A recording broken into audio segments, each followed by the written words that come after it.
Hello everyone, আসসালামু আলাইকুম। আশা করি সবাই অনেক বেশি ভালো আছেন। আজকে আমরা ইংরেজি ভাষা শিক্ষার একটি গুরুত্বপূর্ণ উপাদান প্রেজেন্ট কন্টিনিউয়াস টেন্স নিয়ে আলোচনা করব। প্রেজেন্ট কন্টিনিউয়াস টেন্স হলো এমন একটি টেন্স যেটির দ্বারা আমরা বর্তমান কালে যে ধরনের কার্যকলাপগুলো করে থাকি, মানে যেগুলো সময়ের সাথে চলমান ঘটিতেছে, সেই সকল কার্য প্রণালীগুলোকে আমরা ইংরেজিতে যেভাবে বলি, যে স্ট্রাকচার ফলো করে বলি, সেটা হলো প্রেজেন্ট কন্টিনিউয়াস টেন্স ফর্ম। আমরা আজকে প্রেজেন্ট কন্টিনিউয়াস ফর্মগুলো কীভাবে ইউজ করে আমরা ইংরেজিতে কথাবার্তা বলতে পারি সেই সকল বিষয়ের খুঁটিনাটি আজকে জানার চেষ্টা করব। সো চলুন শুরু করা যাক। সো প্রেজেন্ট কন্টিনিউয়াস টেন্স চিনার উপায় কি? বাংলা বাক্যের শেষে তেসি বা তেসো থাকবে। এছাড়া আরেকটা চিনার উপায় আছে, সেটা হলো যে বাংলা বাক্যের শেষের যে শব্দটি আছে সেই শেষের শব্দের শেষের বর্ণটি স বিশিষ্ট হবে এবং শেষের বর্ণের আগের বর্ণের সাথে একার সাধারণত থাকে না, তাহলে আমরা চিনতে পারি। আমরা এই রুলসটি একটু দেখে রাখুন। এই রুলসটি দিয়ে কীভাবে সেন্টেন্স মেকিং করা হয় এবং পরবর্তীতে আমরা এই রুলস দিয়ে আসলে শব্দ তৈরি করেছি সেটা কেমন হয় সেটা আমরা শিখব। এই প্রেজেন্ট কন্টিনিউয়াস টেন্সের গঠনের প্রণালী কী হবে?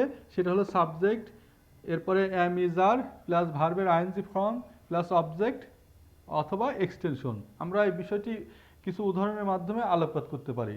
যেমন I am listening the song, আমি গান শুনতেছি বা শুনছি। দেখেন এই শুনতেছি, এখানে দেখেন তেসি আছে, ওকে।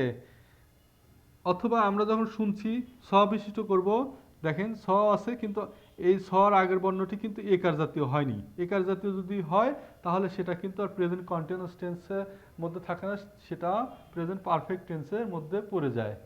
যেমন আমি গান শুনেছি, মানে কাজটা কমপ্লিট হয়েছে, কিন্তু আমরা কি জানি যে বর্তমানকালে কোনো কাজ সংগঠিত হচ্ছে, যেটা চলমান প্রক্রিয়া, মানে সময়ের সাথে গতিশীল রয়েছে, সেই সকল বিষয়গুলো বোঝাতে আমরা প্রেজেন্ট কন্টিনিউয়াস টেন্স ব্যবহার করে থাকি।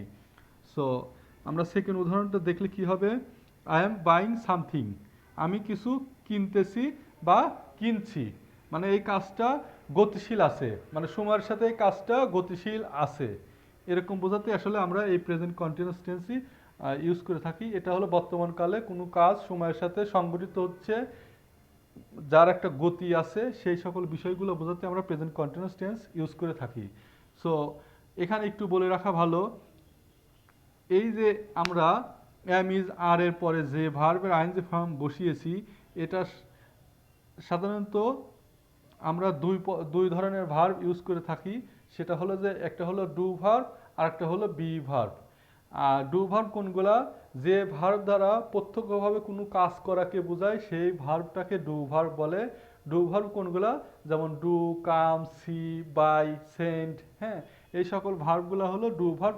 ডু ভার্ব পরিবারের সদস্য সংখ্যা অসংখ্য। আমরা ইংরেজি ভাষা শিক্ষার জন্য যত ধরনের ভার্ব শিখে থাকি সবগুলো ভার্বই ডু ভার্বের অন্তর্ভুক্ত, এক্সেপ্ট বি ভার্ব এবং have verb. So be verb কোনগুলো? বি ভার্ব হলো এমন একটি ভার্ব যে ভার্ব দ্বারা সরাসরি কোনো কাজ করাকে বোঝায় না, সেটি দ্বারা হওয়া বা থাকা, অবস্থান অর্থে আছে বা ছিল এরকম বোঝায়। সেই বি ভার্ব পরিবারের সদস্য সংখ্যা কয়টি? বি ভার্ব পরিবারের সদস্য সংখ্যা মাত্র 8টি। তারা কি? Am, is, are, was, were, be, being, been, okay. আর আরেকটা ভার্ব আছে হ্যাভ ভার্ব। হ্যাভ ভার্ব হলো সেই সকল ভার্ব যে সকল ভার্ব দ্বারা কর্তার অধীনে কোনো সম্পদ জাতীয় বিষয়বস্তু আছে, সেই সকল বিষয়বস্তুকে বোঝানোর জন্য আমরা হ্যাভ ভার্ব ইউজ করে থাকি। সো আজকে আমরা এই টেন্সের সাথে, এই প্রেজেন্ট কন্টিনিউয়াস টেন্সের সাথে আমরা দুই ধরনের বাক্য তৈরি করা শিখব। First one is do verb এবং second one is be verb দিয়ে সেন্টেন্স মেকিং করলে কীরকম অর্থ হয় সেটা আমরা শিখব। আর একটা জিনিস হলো, আমরা শুধু বেশিরভাগ ক্ষেত্রে ডু ভার্বের ইউজ শিখে থাকি কিন্তু আমরা বি ভার্বের ইউজ জানি না, যার কারণে আমরা ইংরেজি সেন্টেন্স মেকিং করতে গেলে নানান ধরনের প্রতিবন্ধকতার মধ্যে পড়ে। এই প্রতিবন্ধকতা যাতে আর না পড়তে হয়, আপনারা এই লেসনটি দেখতে থাকুন, দেখবেন যে চমৎকার আপনারা ধারণা পাচ্ছেন।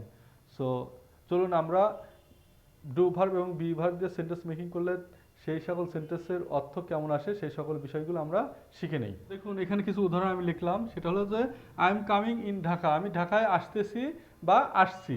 এই কাজটা কি? চলমান চলছে। সো এটা আমরা কি দিয়ে তৈরি করলাম? এটা হলো আমরা ডু ভার্ব দিয়ে তৈরি করলাম। এই কামিংটা হলো ডু ভার্ব থেকে এসেছে।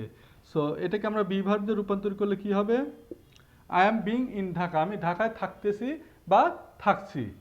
সো আরেকটা উদাহরণ আমরা লিখলাম, সেটা হলো যে I M realising my mother, আমি আমার মাকে অনুভব করছি বা করতেছি, মানে মাকে আমি ফিল করছি। ওকে, সো ফিলের সাথে সাধারণত আইএনজি হয় না। ফিল মানে অনুভব করা, রিয়েলাইজ মানে অনুভব করা। ওকে, সো আমরা রিয়েলাইজ এই শব্দটি ইউজ করলাম, এটা হলো ডু ভার্ব থেকে এসেছে। সো এটাকে আমরা বি ভার্বে রূপান্তরিত করলে কি এমন হবে? I am being with my mother, আমি আমার মায়ের সাথে থাকতেছি বা থাকছি। সো দেখেন এখানে বি ভার্ব কেন, দেখেন এই বিংটা হলো বি ভার্ব।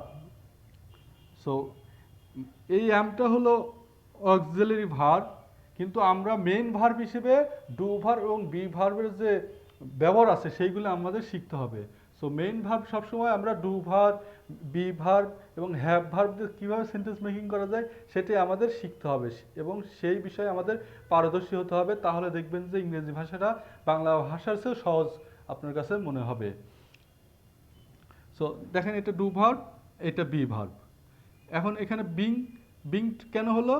কারণ এই এম এর পরে, এম ইজ আর এর পরে যদি কোনো ভার্ব আসে তার সাথে আইএনজি হয়, সেটা হলো যে আমরা অ্যাক্টিভ সেন্টেন্স করতে গেলে। আর যদি প্যাসিভ সেন্টেন্স করতে গেলে তখন এই এম এর পরে এই ভার্বটার সাথে আপনার ভার্বের থার্ড ফর্ম হবে। সো আমরা যেহেতু আমরা অ্যাক্টিভ ভয়েস শিখছি, অ্যাক্টিভ ভয়েস বা অ্যাক্টিভ বাক্য শিখছি, সে কারণে আমরা এই এম এর পরে আমরা জানি ভার্বের আইএনজি ফর্ম হয় এবং এটি হলো প্রেজেন্ট কন্টিনিউয়াস টেন্সের স্ট্রাকচার। সো এখন আমি এখানে সাবজেক্ট হিসেবে আই ইউজ করেছি, আপনারা কিন্তু অন্যান্য সাবজেক্ট ইউজ করতে পারেন, যেমন হি ইউজ করতে পারেন। He is coming in Dhaka, সে ঢাকায় আসতেছে বা আসছে।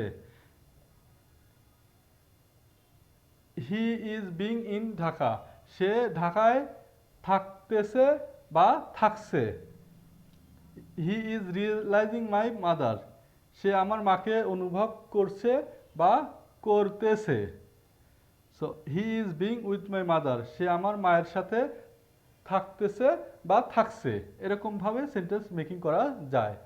সো আমরা যে এই যে সেন্টেন্সগুলো শিখলাম, এখন আমি আই দিয়ে এবং হি দিয়ে শিখলাম।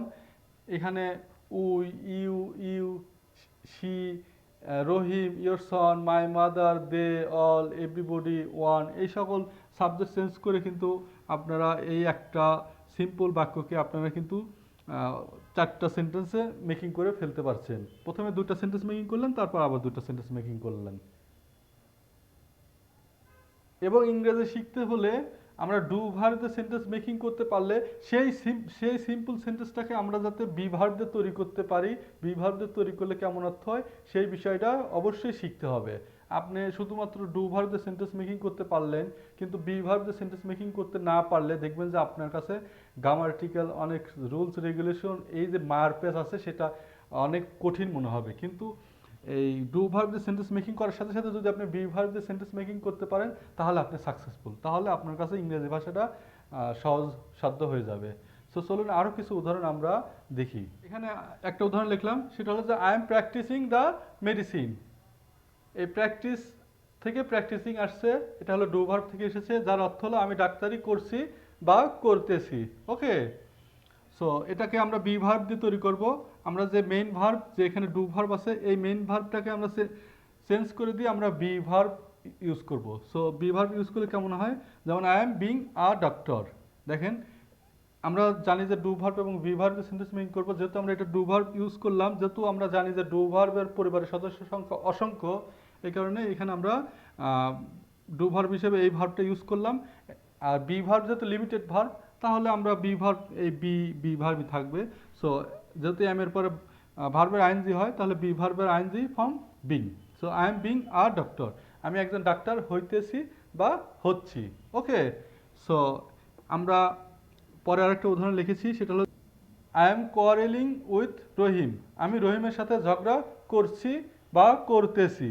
সো এটা ডু ভার্ব, আমরা বি ভার্ব দিয়ে তৈরি করলে কি হবে? আই এম বিং উইথ রহিম, আমি রহিমের সাথে থাকছি বা থাকতেছি। এইভাবে কিন্তু আমরা এই সেন্টেন্সগুলো মেকিং করতে পারি। এখন যদি আমি সাবজেক্ট চেঞ্জ করি তাহলে কেমন হয়? We are practising the medicine, আমরা ডাক্তারি করছি বা করতেছি। উই আর বিং ডক্টর, আমরা এক ডক্টর হইতেছি বা হচ্ছি। যেহেতু আমরা সাবজেক্ট হিসেবে ইউজ করলাম, এটা হলো প্লুরাল সাবজেক্ট, সেই ক্ষেত্রে আমরা এখানে আর্টিকেল আ ইউজ করতে পারবো না। So next one is we are quarrelling with Rahim. আমরা রহিমের সাথে ঝগড়া করতেছি বা করছি। সো এটাকে আমরা বি ভার্বে দিয়ে তৈরি করলে কেমন হবে? We are being with Rahim. আমরা রহিমের সাথে থাকছি বা থাকতেছি। সো এই যে আমি উই দিয়ে সেন্টেন্স মেকিং করলাম, এটাকে আপনারা মিনিমাম 5 টাইমস প্র্যাকটিস করবেন দেখে দেখে।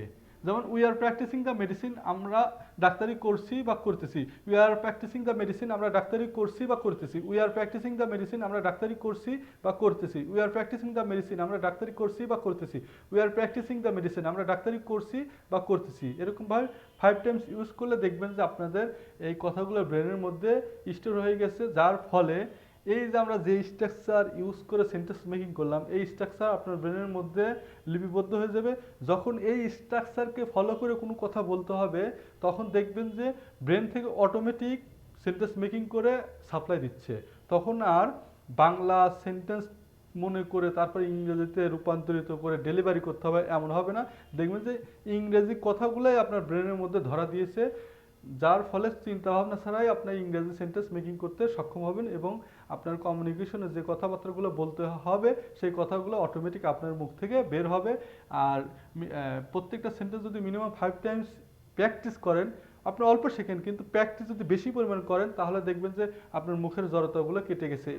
আমরা বাংলা ভাষা জড়তা ছাড়াই সচরাচর বলতে পারি, কিন্তু ইংরেজি ভাষা এটা একটা নতুন ভাষা, আমরা এটা শিখতে হয় এবং আমরা দৈনন্দিন জীবনে সবসময় ইংরেজি ভাষা ইউজ করি না, যার কারণে আমাদের মুখের যে এই যে বাকযন্ত্রগুলো আছে এইগুলোর মধ্যে অনেক জড়তা রয়েছে।